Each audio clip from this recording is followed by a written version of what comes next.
Hello America, and welcome to Xandermonium, the talk show that gets you talking. I'm Xander Gibb, and on today's show we will be talking to NYC band Underpup. More to come in a mere moment. As always, you can interact with me via Twitter. You can tweet me at Xander Gibb, XanderGibb, capital X, capital G. Don't forget the @ symbol. Make sure you follow and keep up to date with all that's going on with the show and a world of mind-blowing information. And now it's time for Xander's Soapbox.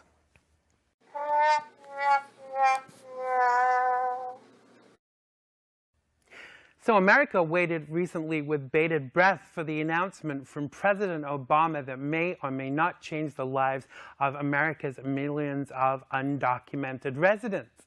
Now, for over 30 years, a somewhat broken and unfair system has operated, and each administration that has come and gone promised to deal with the situation but failed to do so.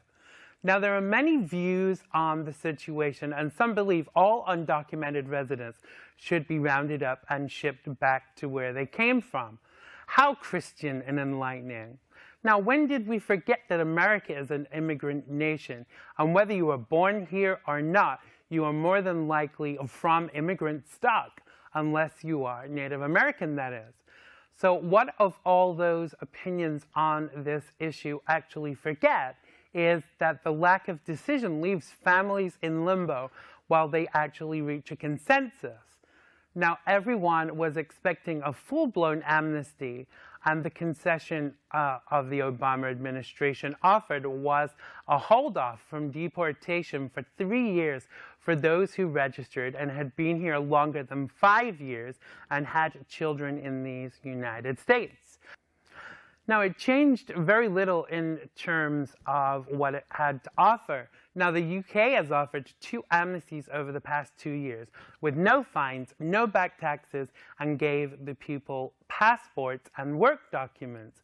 How backward has America become not to be able to sit down and effect real and lasting comprehensive immigration reform? Now, the positive effects of a full amnesty would be not only a boost to the economy and fresh taxes coming in, but also a chance to bring people out of the shadows and therefore protect America long term. Yes, we are a nation of laws, but we're also a nation of immigration and compassion, and it's time to act with compassion. So Congress, pass a bill. That was Xander's Soapbox for this week.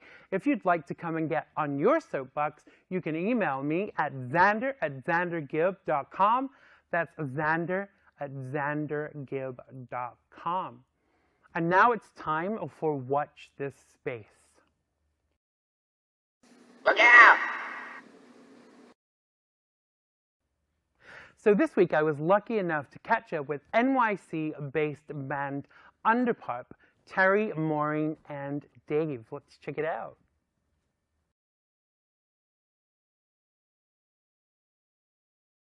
Two, three, four.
Already doubt what I know to be true.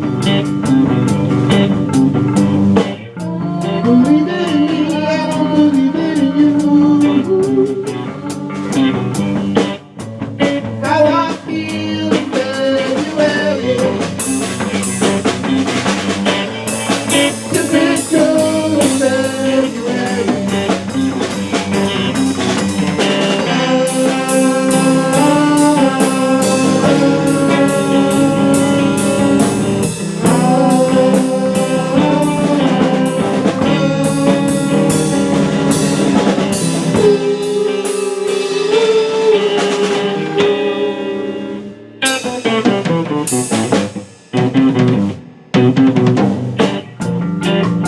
My optimism fading. I already doubt what I know to be true. Believing in me, I don't believe in you. How I feel in February.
2, 3, 4.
Thanks, Xander.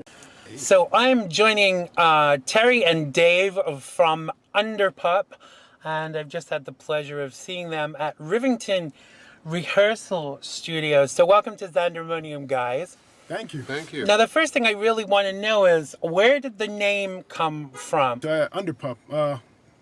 Underpup comes from my brief sojourn in Baton Rouge, Louisiana. There were a lot of things going on in my life, and it was a time of change for me, and so I just adopted it kind of as almost like an alter ego, Underpup. I used to love Underdog when I was a kid, and I figured, Underpup, it's something you root for. It's scrappy. It's young. It's fighting. Right. And it's positive and it's innocent. So that's where Underpup came from. And Maureen's not a fan of the name all the time, but yeah, she's come around, so it's good. It's because some band names are like a work in progress, and a lot of the bigger bands, when you ask them, is that the first name they came up with, they've like had 50 names, before they got the right one.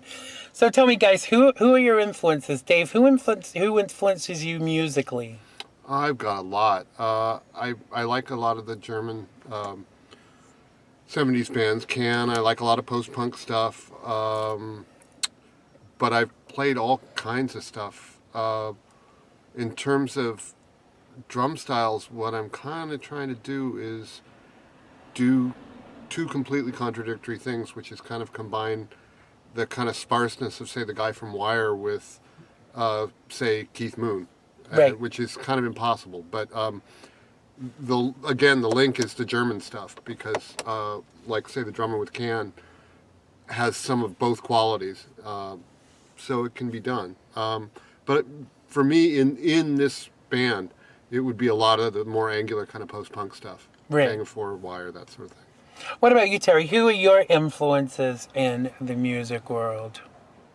My musical influences, they run a whole range. I mean, it's a mishmash of everything from like my attempted Hendrix to not so much the post-punk bands, but a lot of the DIY bands of the 80s.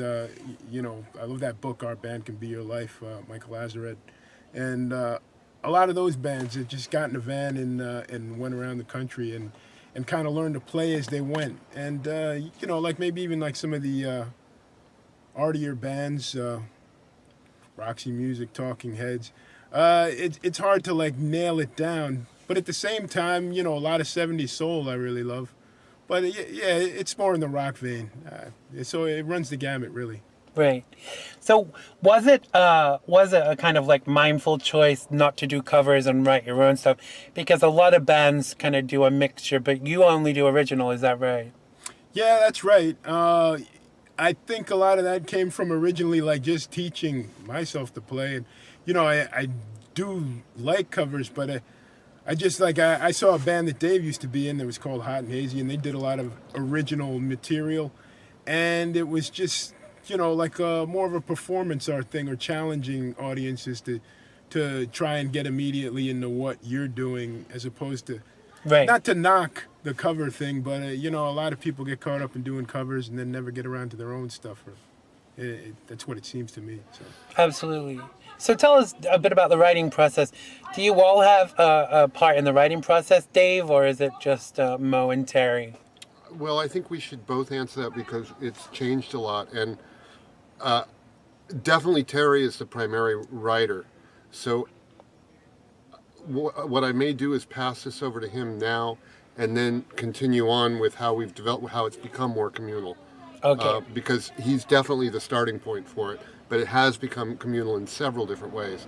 So back to you, Terry. And I would say, even though I started writing a lot of stuff for the melodic stuff, I always felt like without Dave's drumming or without Maureen's approach to playing bass, a lot of that stuff would be very pedestrian and sound Right. like just regular pop. So I even in like just coming in and introducing things to them, I've like extracted from what they're doing. And now it's become much more of, we jam a lot, and it's become much more of everybody's individual hand is coming into it. And, sometimes Maureen comes, and then they'll say, we'll say, hey, Dave, why don't you contribute? And he will, so it'll start at any point now. Yeah. Right. Well, what's happened too is Mo always was writing along kind of parallel really to Terry. I guess, if you think of the way that some of the older bands like, Townsend would write everything, but there'd always be 2 Entwistle songs. It was kind of that sort of ratio. Right. But then it became, we started developing stuff out of jamming more, and I started giving her some words, so she and I are starting to collaborate on things. But there was a really interesting intermediate stage where what Terry would do, it was fascinating because I've been in a lot of bands, and a lot of the kind of post-punk bands tended to write communally. Right. And what was interesting was we were not writing communally, but we were co-writing in a really interesting way, because Terry would basically come in with almost finished pieces, and then he would watch to see how we played them. Right. And then depending how we played them, he would take them home and then decide what to do with them next, which was fascinating because I would not say we were the co-writers, but we were definitely quite important to the process of how he, the ultimate writer, would write them. Absolutely. Which I think is just fascinating. I don't know if too many other people have worked that way. So Terry, tell me a little bit about your process, because as a songwriter, For me, the big key to the song is usually a lyric that I'll kick around and then I'll put a tune to it and build from there. What is the process for you when writing a song, and is it always the same? I think it might be actually opposite to yours. And of course, as a songwriter, you and I know there's no there's no right or wrong. But No. but it's definitely, I think, for me, it comes more with strumming a series of chords, and then that series of chords will trigger something in my head. Maybe it'll be a few words, maybe it'll be a memory or something. Right. And then that's where the lyrics come from. Brilliant. And the lyrics are, they're kind of, they're not necessarily always to be taken literally, but I kind of mess around with them. Yeah. But I think that's the beauty of any song. I think that if people have questions and want to know more, you've kind of done your job, because I know a lot of songs are very kind of like, I went to the bar and met a girl, it's like a full story. But I think it's the ones where you have to kind of like fill in the blanks for yourself or find out more that are actually more interesting. Yeah. So tell me about your following. What kind of people come to see you play? Are they, what kind of age groups? Is it mixed? What's it all about? At this point, it's honestly mostly friends, but we've gotten compliments over the year from any range of people who, it's interesting. I've always, like if somebody walks up to us after a show and they kind of say, "I get it," that's gratifying, and that's happened Totally. quite often. Unfortunately, those people might not necessarily see us again, but it's hard to say. It's a range of ages, maybe in the 30s, 40s. Right. But there's been some 20-somethings that have come up and say, "Oh, yeah, I get it." Absolutely, because any age group, your listening audience is going to always be quite diverse. Yeah. Whichever way you look at it. So, Dave, tell me, how long have you been playing the drums? Terry alluded earlier to the fact that you'd played for lots of bands. How long have you been playing? Well, I'm 55 now. I've been playing since I was 15. So. Right. So my math is good. That's like 40 years of playing. Pretty much. I Right. mean, and it's been a pretty idiosyncratic background. I played a lot of different stuff. On the other hand, there's a lot of stuff about the instrument that after 40 years I ought to know that I do not know. Right. So I want to make that perfectly clear. But it has been really quite a variety of stuff. Right. And three different cities. I'm originally from San Diego, and then by way of San Francisco. Right. So and San Diego while I was there, never got that lively a music scene. Although there were a couple pockets of exceptionally interesting people, but it was small. But San Francisco had an extraordinary amount of really interesting stuff. Some of which I just missed. Right. A lot of the punk stuff in San Francisco. Literally, I got there the year that everyone had packed up and was moving away. I get it. Like I got there the year Snakefinger died, for example. I don't know if you know him, but he was the guitarist who collaborated with the Residents. No. And No, I don't know. there was just there's a lot of West Coast stuff that never really got popular on the East Coast, and vice versa. Right. And I was actually on the West Coast desperately try to follow what was going on in New York. I was reading like New York Rocker and such, and this is not even when I was still in San Diego, for that matter. And I was just desperately trying to figure out what was going on in New York. And the culture of how people do bands is really different out there than it is, or was. I mean, again, we're talking 20 years in this case too. Right. But the culture of how people did bands out there was really different. People out here, for one, never tend to get enough time to rehearse, so they get very good at learning things on stage. In San Francisco, it's more like you go in the basement with 3 or 4 people you like a lot, with no expectation or idea of how they can play, and then you just come upstairs 6 months later with your Frankenstein monster that you've created, and you present it to the world, Right. which is a neat way to do music, but it's totally different from here, and people just don't have enough time to work that leisurely. Absolutely. And I think a lot of that has to do with the fact that for a lot of people, bands are kind of secondary and they've got to work their 9 to 5 to be able to still kind of like enjoy that side of things. Now, tell me, Terry, what are you listening to on your iPod right now? Apart from obviously the greatest hits of Xander Gibb, what else are you listening to on your iPod? Oh, what's on the iPod now? Well, actually, I think what was interrupting us for a second, that was something from The Roots, and I always appreciated them, you know, the rap group, The Roots, Questlove, and, you know, just their musicianship I always appreciated. But, I mean, a couple days ago, I think I listened for the first time to the whole Sly Stone, There's a Riot Going On, that album. A lot of Prince on my iPod. There's a lot of the Brooklyn bands on my iPod too. I got, you know, Little Dirty Projectors on there. I got you know, and it just runs the gamut. A lot of 70s soul, a lot of Spinners, a lot of some Nirvana. It's I you know, I usually walk with my iPod on shuffle, so I never know what's coming up. So, you know, Al Green will follow Hendrix, will follow Glenn Campbell. It's, you know, it's a potpourri, and, you know. Right. Again, so I guess like most of us, your tastes are very eclectic. Very varied, yeah, very varied, you know. So we're coming to the end of our time together now. I know you got a gig coming up soon. Tell us when that is. We've lost light. Tell us when that is.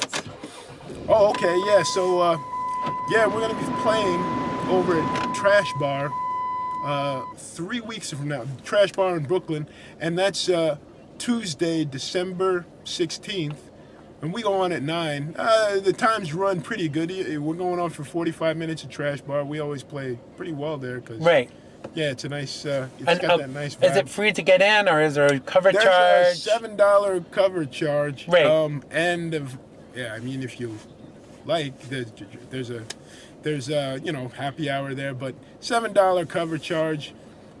4 bands are playing. I do not know the names of the other bands yet, but you know, Xander, I wanted to ask you. I mean, if down the road, if you can suggest some venues in the Bronx, because that's like one place I've never played. But you know, down the road, I'd like to go there. I lived there for a little bit. Absolutely. Let me pick my brain and get back to you on that. But again, yeah, that's Trash Bar on Tuesday, December 16th at 9, and yeah. Hope you guys can come out, or someone can come Absolutely. out. And if people check your Facebook page, they can see the full details and links to how to get the tickets. But for now, thank you so much to Terry and Dave from Underpup. Our pleasure. Thank you. Thank you. Now that was Underpup. Be sure to follow them on social media and check out their next gig, Tuesday, December 16th, 9 o'clock at the Trash Bar in Brooklyn, and check out their Facebook page for more information. Oh yes, indeedy. Now that's all for today's show. Thanks for watching, and make sure to join us again next time. Don't forget to join my mailing list at xandergibb.com and follow me on social media. Check out Underpup and make sure to tell them that Xander sent you. Thanks for watching. Stay cool in the boogie down, and we'll see you next time on Xandermonium. I love you all.